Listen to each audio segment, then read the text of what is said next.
1, 2, 3. Assalamualaikum.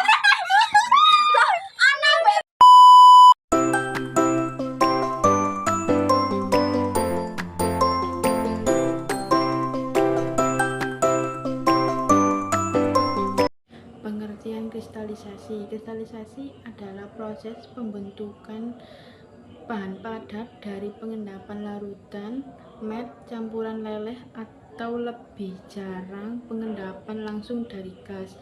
Kristalisasi juga merupakan teknik pemisahan kimia antara bahan padat cair di mana terjadi perpindahan jisim dari suatu zat terlarut dari cairan larutan ke fase kristal padat.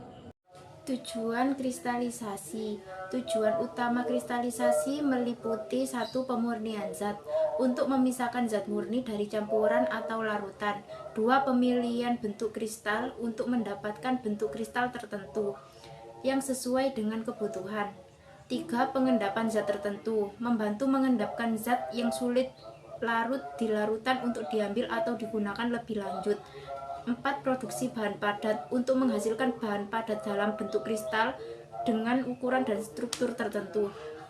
5. Pengurangan limbah atau konsentrasi larutan untuk mengurangi konsentrasi zat terlarut berlebih dalam cairan.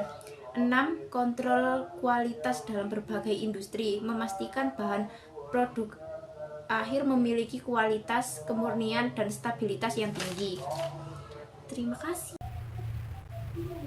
Manfaat kristalisasi di antaranya 1. Memisahkan dan memurnikan unsur-unsur yang tidak murni. 2.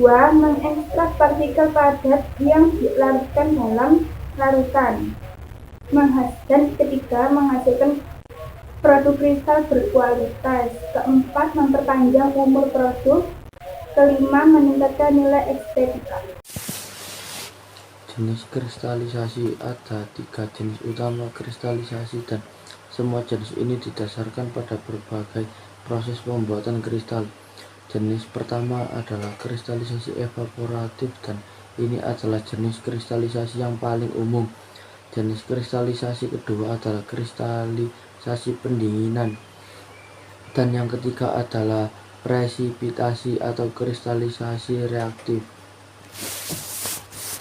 Ciri-ciri kristalisasi. Yang pertama, kristalisasi merupakan proses perubahan zat dari cair atau gas menjadi padat. Yang kedua, kristalisasi terjadi karena adanya perbedaan potensial kimia antara lautan supersaturasi dan permukaan kristal padat. Yang ketiga, kristalisasi terjadi ketika suhu zat turun atau kalor dilepaskan. Yang keempat, kristalisasi padat terjadi dari lautan, melt, atau gas. Proses kristalisasi terdiri dari beberapa tahap, yaitu pembuatan larutan jenuh, yaitu larutkan banyak zat terlarut dalam pelarut panas hingga mendidih dan tercampur. 2. Pendinginan larutan. Pendinginan larutan jenuh secara perlahan hingga air tidak bisa lagi menahan semua zat terlarut. 3. Pembentukan inti kristal. Molekul-molekul zat terlarut berkumpul dan membentuk inti kristal kecil. 4. Pembentukan kristal. Molekul-molekul zat terlarut lainnya menempel pada inti kristal sehingga kristal tumbuh lebih besar dan mengendap dari larutan. Pemisahan kristal. 5. Pisahkan kristal padat dari cairan yang masih menempel. 6. Pengeringan kristal. Keringkan kristal untuk mendapatkan produk akhir yang murni dan kering.